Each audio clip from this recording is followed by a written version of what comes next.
Welcome to top news. TDP అధినేత చంద్రబాబు నాయుడు విదేశీ పర్యటన ముగించుకుని బుధవారం ఉదయం శంషాబాద్ అంతర్జాతీయ విమానాశ్రయానికి చేరుకున్నారు. సార్వత్రిక ఎన్నికల పోలింగ్ అనంతరం అమెరికా వెళ్లిన చంద్రబాబు దాదాపు 10 రోజుల పాటు అక్కడే గడిపారు. చంద్రబాబు రాక నేపథ్యంలో పార్టీ నేతలు పెద్ద ఎత్తున శంషాబాద్ ఎయిర్పోర్టుకు చేరుకుని ఘనంగా స్వాగతం పలికారు. కాగా విశ్రాంతి కోసం ఈ నెల 19న చంద్రబాబు విదేశాలకు వెళ్లిన విషయం తెలిసిందే. ఇక కౌంటింగ్ సమయం దగ్గర పడుతుండటంతో విదేశీ పర్యటనలో ఉన్న నేతలు స్వదేశానికి పయనమయ్యారు. ఈ నేపథ్యంలోనే చంద్రబాబు ఆయన భార్య భువనేశ్వరి విదేశీ పర్యటన ముగించుకుని శంషాబాద్ విమానాశ్రయం చేరుకున్నారు.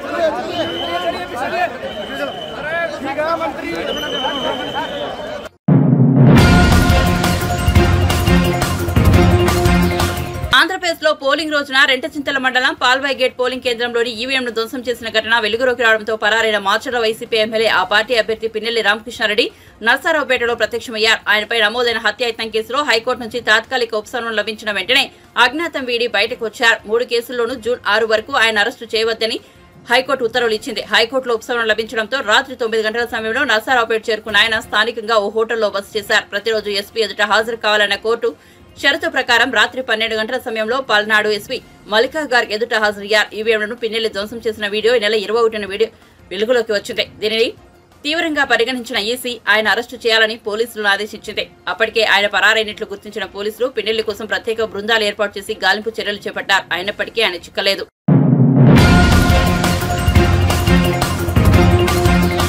ఏపీ సీఎం జగన్ పై ఏప్రిల్ 13న విజయవాడలో రాయి దాడి జరిగిన విషయం తెలిసిందే. ఈ కేసులో నిందితుడు సతీష్ కు విజయవాడ 8వ అదనపు జిల్లా కోర్టు బెయిల్ మంజూరు చేసింది.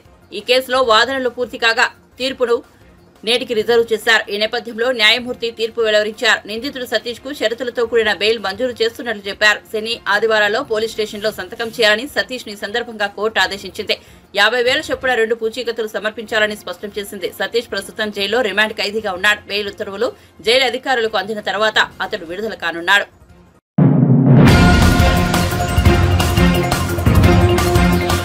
కంప్యూటర్ ఆపరేటర్ ఉద్యోగాల పేరిట మోసపోయిన తెలుగు యువతతో కాంబోడియాలో బలవంతంగా సైబర్ నేరాలు చేయిస్తున్న వైనం ఇటీవల కలకలం రేపింది. దీనిపై టీడీపీ అధినేత చంద్రబాబు మరోసారి స్పందించారు. ఈ అంశంపై ఏపీ సీఎస్ జవహర్ రెడ్డికి లేఖ రాశారు. రాష్ట్రంలో చోటు చేసుకుంటున్న మానవ అక్రమ రవాణా అంశంపై ప్రభుత్వం చర్యలు తీసుకోవాలని స్పష్టం చేశారు. రాష్ట్రానికి చెందిన వందలాది మంది యువకులు కాంబోడియాలో చిక్కుకుని ఇబ్బందులు పడుతున్నారని వివరించారు. కాంబోడియాలో చిక్కుకున్న తెలుగు యువకులను కాపాడి వారిని రాష్ట్రానికి తీసుకురావాలని చంద్రబాబు విజ్ఞప్తి చేశారు.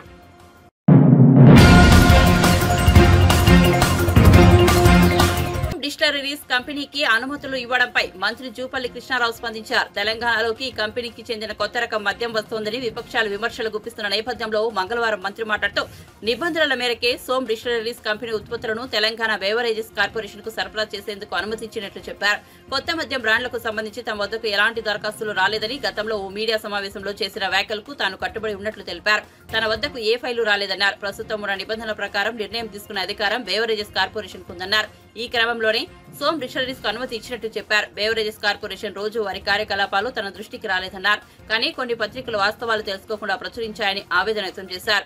డిమాండ్ సప్లైని బట్టి కొత్త కంపెనీలకు బేవరేజెస్ కంపెనీ అనుమతులు ఇస్తోందని గుర్తించాలన్నారు. సోమ్ డిస్టిలరీస్ 2 దశాబ్దాలుగా 22 రాష్ట్రాలు కేంద్రపాలిత ప్రాంతాల్లో సరఫరా చేస్తోందని తెలిపారు. ఎక్కడా నిబంధనల ఉల్లంఘన జరగలేదని స్పష్టం చేశారు.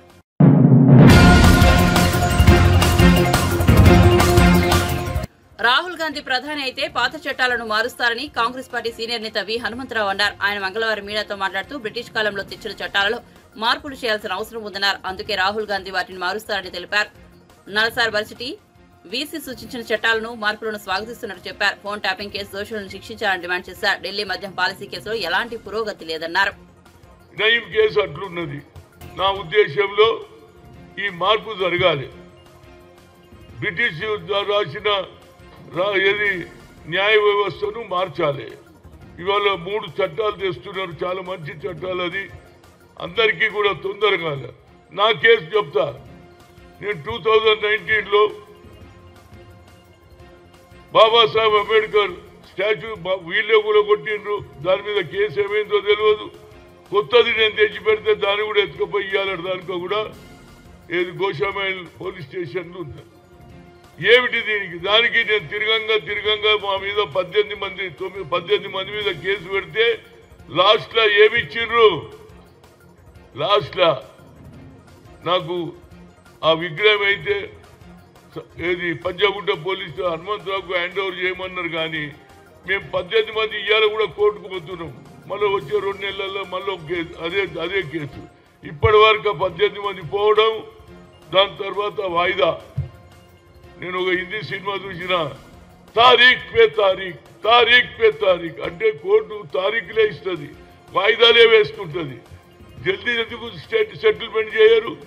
ఇక భూమి తగాదాలు అయితే దేవుడే తెరవాలి.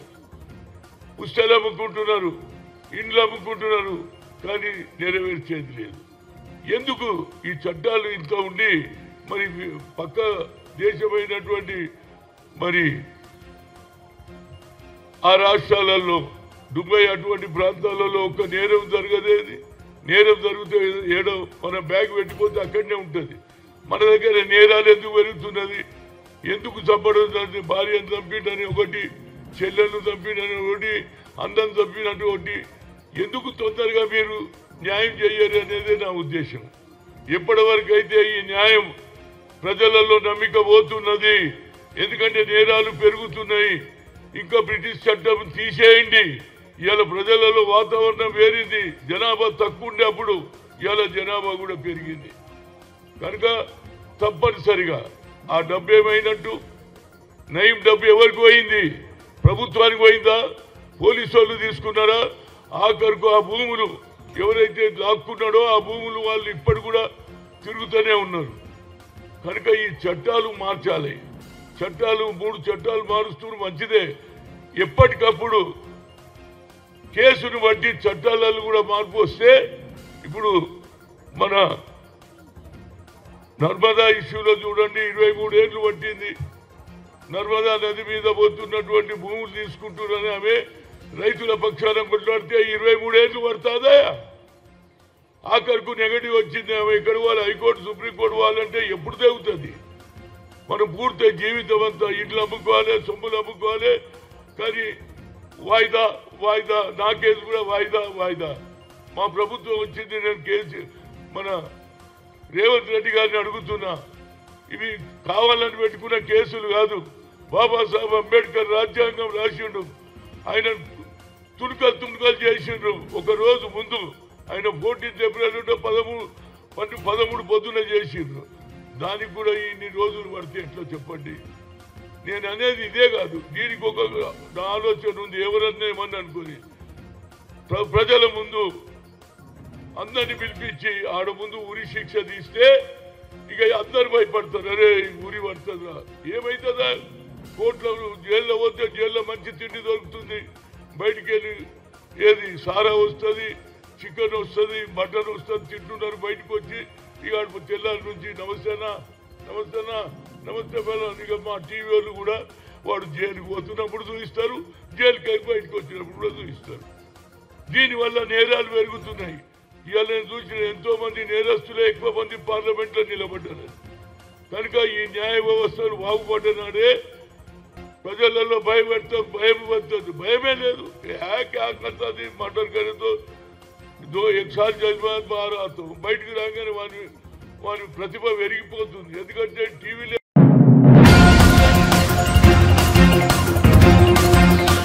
ఎన్నికల కోడ్ ముగియగానే సివిల్ సప్లై భవన్ ను బీఆర్ఎస్ ఆధ్వర్యంలో ముట్టడిస్తామని మాజీ ఎమ్మెల్యే పెద్ది సుదర్శన్ రెడ్డి స్పష్టం చేశారు. తెలంగాణ భవన్ లో మంగళవారం ఏర్పాటు చేసిన మీడియా సమావేశంలో ఆయన మాట్లాడారు. సివిల్ సప్లై శాఖలో జరిగిన అవినీతిపై అన్ని ఆధారాలు బీఆర్ఎస్ దగ్గర ఉన్నాయని కేంద్ర దర్యాప్తు సంస్థలకు ఫిర్యాదు చేయనున్నట్లు వెల్లడించారు. టెండర్ల ధర కంటే అదనంగా మిల్లర్ల ధర దగ్గర డబ్బులు వసూలు చేస్తున్నారని, ఆ వసూలు చేసిన డబ్బును వెంటనే సీజ్ చేయకుంటే ఆందోళనలు చేపడతామని హెచ్చరించారు. పౌర సరఫరాల శాఖ కుంభకోణంపై మంత్రి ఉత్తమ్ నిజాలు మాట్లాడలేదని, దాటవేసే ధోరణిలో ఉండాలని మండిపడ్డారు. టెండర్లను రద్దు చేస్తున్నట్లు ఎందుకు ఉత్తమ్ ప్రకటించలేదని ప్రశ్నించారు. ఇవాళ బ్యాంకులు కూడా రుణాలు ఇచ్చే పరిస్థితి లేదు. మద్దతు ధరకు రైతుల దగ్గర ధాన్యం కొనుగోలు చేసి సకాలంలో డబ్బులు చెల్లించే పరిస్థితి లేకుండా ఇవాళ కాంగ్రెస్ పార్టీ వైఖరి ఉన్నది. ఇవాళ ముఖ్యమంత్రి రేవంత్ రెడ్డి గారు కేరళ పోతాడు, ఉప ముఖ్యమంత్రి గారు ఆర్థిక శాఖ మంత్రి. ఇన్ని వేల కుంభకోణం రాష్ట్రంలో హాట్ టాపిక్గా ఉంటే వారు పంజాబ్ పోతారు. ఉత్తమ్ కుమార్ రెడ్డి గారు సంబంధిత మంత్రి గారు దేవుళ్ళ చుట్టూ తిరుగుతాడు. ఇవాళ సగం క్యాబినెట్ తెలంగాణ రాష్ట్రంలో లేదు. కానీ రైతులను మాత్రం ఇలా విచ్చలవిడిగా లాఠీచార్జ్ చేసి విత్తనాలు అడిగినటువంటి, పత్తి విత్తనాలు అడిగినటువంటి, జీలుగ విత్తనాలు అడిగినటువంటి రైతులను, నోరు లేని రైతులను ఇవాళ లాఠీ చార్జ్తో తీవ్రమైనటువంటి గాయాలు చేసి ఆదిలాబాద్లో ఈ ప్రభుత్వం తమ యొక్క వైఖరిని చాటుకున్నది. దశాబ్ద కాలమైంది తెలంగాణ రాష్ట్రం వచ్చి. రేపు 3-4 రోజులు అయితే మనం దశాబ్ద ఉత్సవాలు జరుపుకునేటువంటి పరిస్థితిలో ఇవాళ ఉన్నాం. దశాబ్ద కాలంగా ఎన్నడూ కూడా లేని సరికొత్త సీన్ తెలంగాణ రాష్ట్రంలో మొట్టమొదటి లాఠీ చార్జిని కాంగ్రెస్ పార్టీ దశాబ్ద కాల కానుకగా తెలంగాణ రైతులకు ఇవాళ ఆదిలాబాద్ కేంద్రంగా అందించింది కాంగ్రెస్ పార్టీ. ఇవాళ విత్తనాలకు ప్రణాళిక లేదు, సీజనల్ క్రాప్స్ మీద అవగాహన లేదు, పంటలకు సంబంధించినటువంటి అసెస్మెంట్ లేదు, ఎరువులకు సంబంధించిన అవసరాల మీద శాస్త్రీయమైనటువంటి సమీక్షలు లేవు. ఇవాళ ఏ పంట ఎంత విస్తీర్ణంలో వేస్తారో ఇవాళ దానికి సంబంధించినటువంటి వ్యవసాయ శాఖ క్షేత్రస్థాయి అధికారులు రైతులకు అవగాహన కల్పించే అవకాశము లేదు. కానీ ఇవాళ భారత రాష్ట్ర సమితి తీవ్రంగా ఖండిస్తూ ఉన్నది. ఆదిలాబాద్ ఘటనకు తగిన మూల్యం చెల్లించుకోక తప్పదు. దీనికి రాష్ట్ర ముఖ్యమంత్రి రేవంత్ రెడ్డి గారు, కాంగ్రెస్ పార్టీ బాధ్యత వహించాలి, వెంటనే క్షమాపణ చెప్పాలని చెప్పి ఇలా బీఆర్ఎస్ పార్టీ డిమాండ్ చేస్తూ ఉన్నారు. 10 ఏళ్ల కాలం పండుగ జరుపుకునేటువంటి సమయం ఎన్నడూ కూడా రైతులు ఈ స్థితిలో బ్రతకలు. తెలంగాణ రాష్ట్రంలో కేసీఆర్ గారు ముఖ్యమంత్రిగా వారి నాయకత్వంలో ఉన్నప్పుడు బ్రహ్మాండమైన సుభిక్షమైనటువంటి పాలన. ఇవాళ మళ్ళీ లాఠీ దెబ్బలు, జైలు జీవితాలు, విత్తనాల కోసం చెప్పులు, దండలను మర్పించే విధంగా చెప్పులను లైన్లో పెట్టుకునేటువంటి సంస్కృతికి ఇవాళ మళ్ళీ ప్రారంభించింది కాంగ్రెస్ పార్టీ. ఇవాళ రైతులు కూడా ఆలోచించాలి. విత్తనాల కాడ ఆ బాధ ఉన్నది. పంటల కొనుగోలు సంబంధించిన సివిల్ సప్లైస్ డిపార్ట్మెంట్ సంబంధించి ఇలా మంత్రులు, ప్రభుత్వ పెద్దలు, ముఖ్యమంత్రితో పాటు ఉన్నత స్థాయి వ్యక్తులే ఇవాళ రైతుల సొమ్మును వేల కోట్ల రూపాయలు దోపిడీ చేస్తూ ఉన్నారు.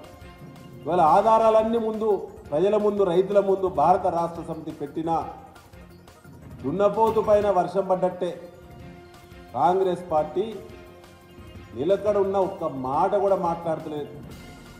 కనీసం ఇప్పటి వరకు నిలబడే ఖండన కూడా చేయలేదు. చర్చలో నిలబడే ఖండించలేని స్థితికి కాంగ్రెస్ పార్టీ దిగజారిపోయింది. ముఖ్యంగా మిత్రులారా, ఇవాళ ఎంఎస్పీ ఆపరేషన్స్ లేకుండా కాంగ్రెస్ పార్టీ కుట్ర చేస్తుంది. ఎందుకంటున్నంటే నిన్న ఇవాళ పత్రికల్లో వార్తలు వస్తూ ఉన్నాయి.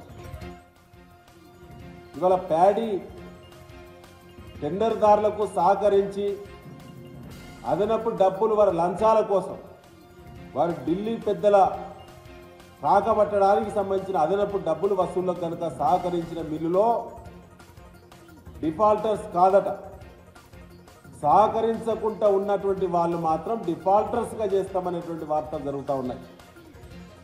దీనివల్ల ఇలా 1850 పైచిలుకు మిల్లులు దగ్గర స్టాక్ ఉంటే ఆ స్టాక్ ఉన్నదని చెప్పి మీరే టెండర్లను పిలిచారు. ఇవాళ ప్యాడీ తీసుకోమని రైతులు గగ్గోలు పెడుతుంటే మీ బిడ్డర్స్ మాత్రం మీకు లంచాలు ఇచ్చిన 100 కోట్ల రూపాయలు ఇచ్చినటువంటి బిడ్డర్స్ మాత్రం అదనంగా 230 రూపాయలు ఇస్తేనే వాళ్ళ అకౌంట్ మేము సెటిల్ చేస్తామంటున్నారు. అయ్యా, మీ ప్రత్యేకంగా మీ సివిల్ సప్లైస్ కార్పొరేషన్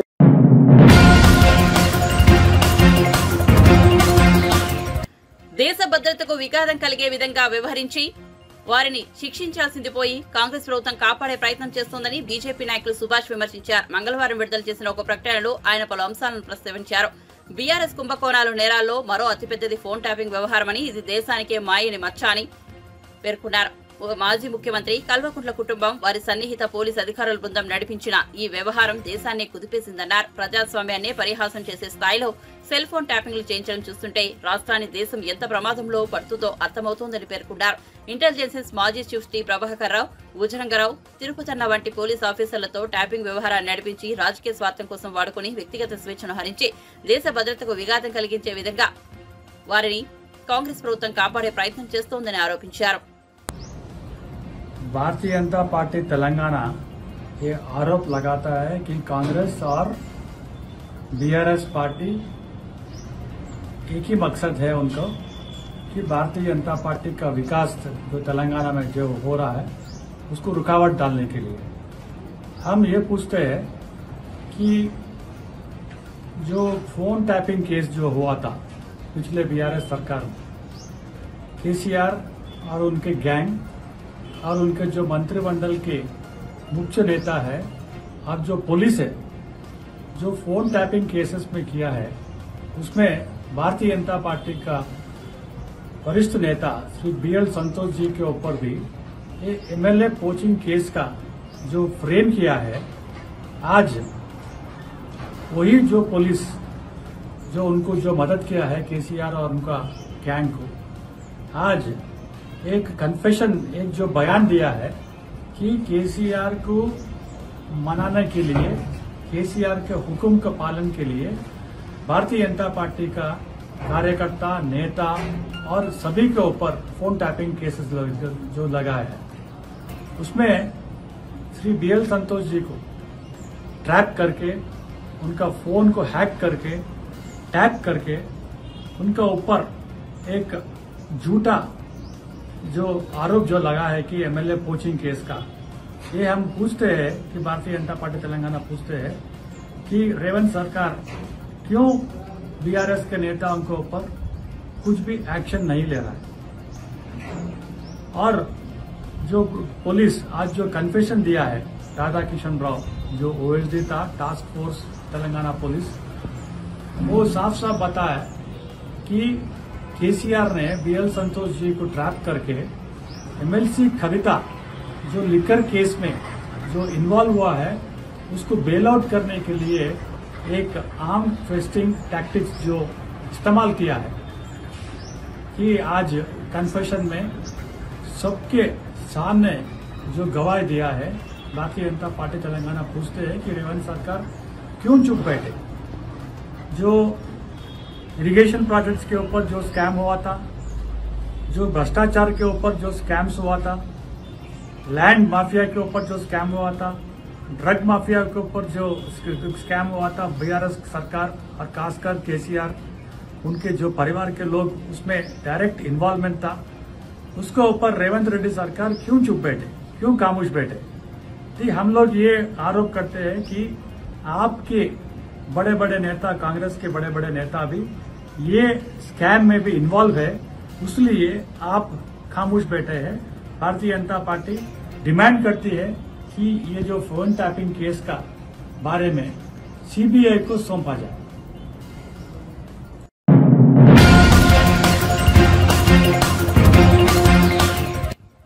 ఇండియా కూటమి అధికారంలోకి రాగానే ఇంటి పెద్ద ఖాతాలో ₹1,00,000 జమ చేస్తామని డిప్యూటీ సీఎం బట్టి విక్రమార్క అన్నారు. కాంగ్రెస్ ప్రభుత్వంలో మహిళలు, నిరుద్యోగులకు మేలు జరుగుతుందన్నారు. మంగళవారం పంజాబ్ రాష్ట్రంలోని ఫరీద్కోట్ లోక్సభ నియోజకవర్గ పరిధిలోని కొట్కపురా అసెంబ్లీ నియోజకవర్గ పరిధిలో ఏర్పాటు చేసిన భారీ బహిరంగ సభకు బట్టి హాజరయ్యారు. సభకు ముందు ప్రధాన అతిథిగా విచ్చేసిన ఏఐసీసీ అధ్యక్షుడు మల్లికార్జున ఖర్గేకు డిప్యూటీ సీఎం స్వాగతం పలికారు. ఈ సందర్భంగా బట్టి విక్రమార్క మాట్లాడుతూ కాంగ్రెస్ పేదల కోసం పనిచేస్తుంటే బీజేపీ మాత్రం కొంతమంది పెద్దల కోసం మాత్రమే పనిచేస్తోందన్నారు. ఇక కాంగ్రెస్ సర్కార్ ఎప్పుడూ పేదల గురించి ఆలోచన చేస్తోందని, బీజేపీ ఇప్పటి వరకు పేదలకు రూపాయి కూడా ఇవ్వలేదన్నారు. మనకి ఎలక్షన్ కోడ్ ఆఫ్ కండక్ట్ ఉంటుంది. కొన్ని అంశాల్లో ప్రత్యేక పర్మిషన్స్ కూడా తీసుకునేటువంటి సందర్భాల్లో తీసుకొని చేయాల్సిన పనులన్నీ చేస్తాము. చాలా విషయాలు తెలియక కూడా చాలామంది రకరకాల అపార్థాలు కూడా చేసుకుంటున్నారు. సో ఎన్నికల కోడ్ ఉంది కాబట్టి సీరియస్గా మినిస్టర్స్ కానీ లేకపోతే మిగతా వాళ్ళు కానీ రోజు దగ్గరుండి ఫీల్డ్లో ఉండి మానిటర్ చేసుకుంటూ చేయాల్సిన పని మీకు ఆ కోడ్ లేనప్పుడు కనపడే విధానం, కోడ్ ఉన్నప్పుడు కనపడే విధానం కొంత తేడా ఉంటుంది. సో ఇది విఘ్నులైనటువంటి మీడియా వాళ్ళకు కూడా తెలిసి ఉండాలి. వ్యవస్థ పనిచేస్తూ ఉంది కాబట్టి ఇట్స్ మూవింగ్.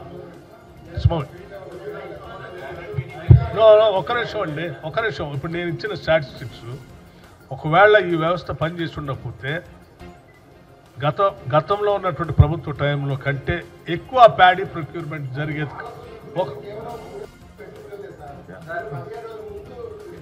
అవునమ్మా, అవును. కాదు అట్లా అంటే అన్ని చోట్ల ఒకటే. తిరుపాల్ గారు మీరు ఒకటి అర్థం చేసుకోవాలి, అన్ని చోట్ల ఒకటేసారి రావట్లేదు ప్యాడీ. వచ్చిన వాళ్ళు చేస్తున్నారు కాబట్టి ఎంత ప్రొక్యూర్మెంట్ అయింది.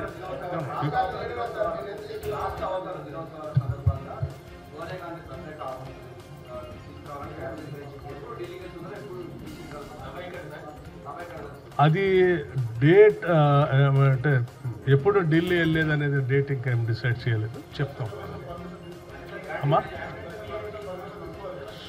రాస్తాము. ఇంకా పోయి అడగందే అప్పుడే వస్తాను.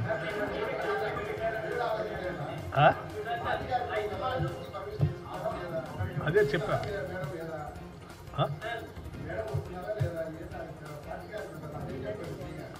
కాదమ్మా, ఇప్పుడే మనం కోడ్ గురించి మాట్లాడుకున్నాం. మీరు ఎలక్షన్ కమిషన్ పర్మిషన్ తీసుకున్నారా లేదా అని ఒక ఆయన అడుగుతాడు. ఎలక్షన్ కమిషన్ పర్మిషన్ కోసం ఎస్ మేము లెటర్ రాస్తాం, పర్మిషన్ కోసం ప్రయత్నం చేస్తున్నాం. తీసుకుని నేనే నిన్న ఈరోజు మనం మాట్లాడు. మీరు ఇంకా ఎలక్షన్ కమిషన్ దగ్గర రాసినటువంటి లేఖ అడిగి పోకముందే, మేము రాకముందే వస్తున్నారు లేదా మీరు చెప్పండి, మీరు ఎప్పుడు కలుస్తున్నారని అడిగి చెప్తాము.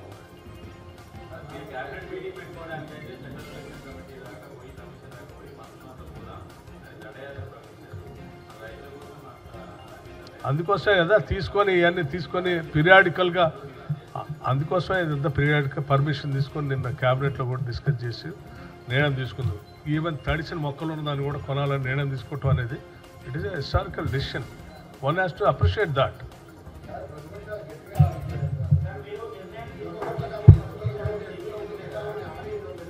అమ్మా ప్రతిపక్షాలు మాట్లాడే అర్హతే లేదు. వాళ్ళు ఒక నిమిషం ఉండండి, వాళ్ళు చెప్పిన వాటిని 10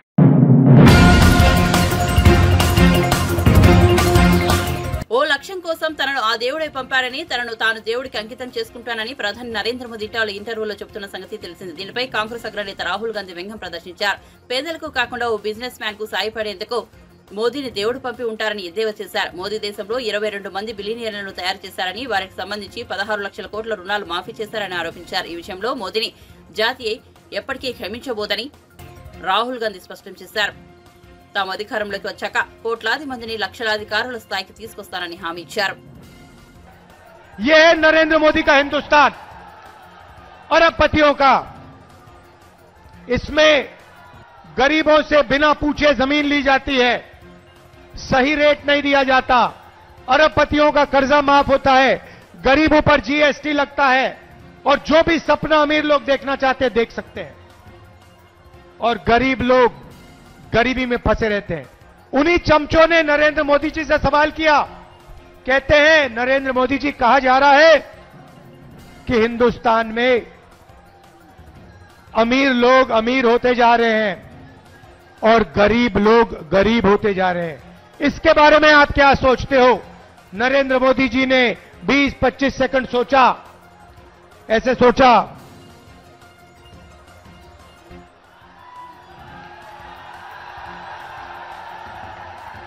उसके बाद चमचों से कहते हैं तुम क्या चाहते हो कि मैं सबको गरीब बना दूं?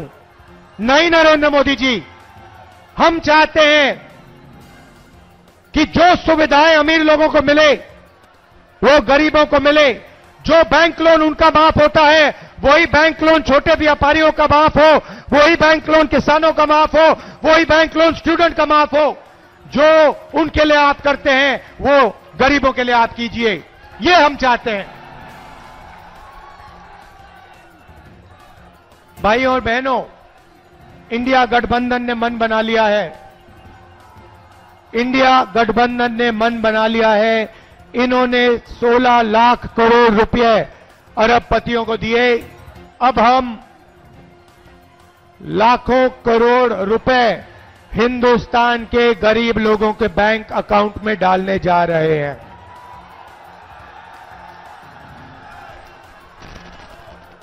महालक्ष्मी योजना हिंदुस्तान के सारे गरीब परिवारों की लिस्ट बनेगी। हर परिवार में से एक महिला का नाम चुना जाएगा। इस पवित्र काशी में लाखों लोगों के नाम इस लिस्ट पे आएंगे। जिनकी जमीन छीनी गई है उन परिवारों के नाम इस लिस्ट पे आएंगे। जिन पर गलत जीएसटी लगाई गई है उन परिवारों के नाम इस लिस्ट पर आएंगे। बेरोजगार युवाओं के परिवारों के लिस्ट के नाम परिवारों के लिस्ट पे आएंगे। और फिर 5 जुलाई को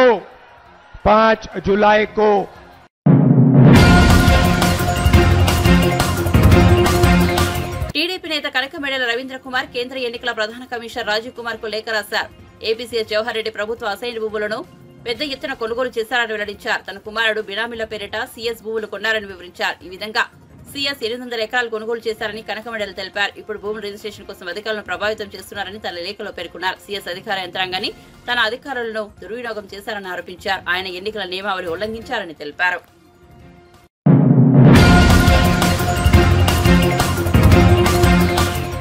అఖిలాండ కోటి బ్రహ్మాండ నాయకుడు శ్రీ వెంకటేశ్వరుడి దివ్య సన్నిధి తిరుమలలో భక్తుల రద్దీ తగ్గితే మంగళవారం శ్రీవారిని దర్శించడానికి జనం ఓ మోస్తరుగా తరలివచ్చారు. ఈ మేరకు టోకెన్లు లేని భక్తులకు దర్శనానికి దాదాపు 12 గంటల సమయం పడుతోంది. వేసవి సెలవు రావడంతో తిరుమల క్షేత్రానికి ఈ మధ్య భక్తుల రద్దీ విపరీతంగా పెరిగింది. ఇక 300 రూపాయల ప్రత్యేక దర్శనానికి సుమారు 2 గంటల సమయం పడుతోంది. బుధవారం వైకుంఠ క్యూ కాంప్లెక్స్ లోని 17 కంపార్ట్మెంట్లో భక్తులు శ్రీవారి దర్శనం కోసం వేచి చూస్తున్నారు. మంగళవారం స్వామివారిని 76,381 మంది భక్తులు దర్శించుకున్నారు. అందులో 33,509 మంది భక్తులు తల నీలాలను సమర్పించుకుని మొక్కులు తీర్చుకున్నారు. తిరుమల శ్రీవారి హుండీ ఆదాయం 3.85 కోట్లు వచ్చాయని టీటీడీ అధికారులు వెల్లడించారు.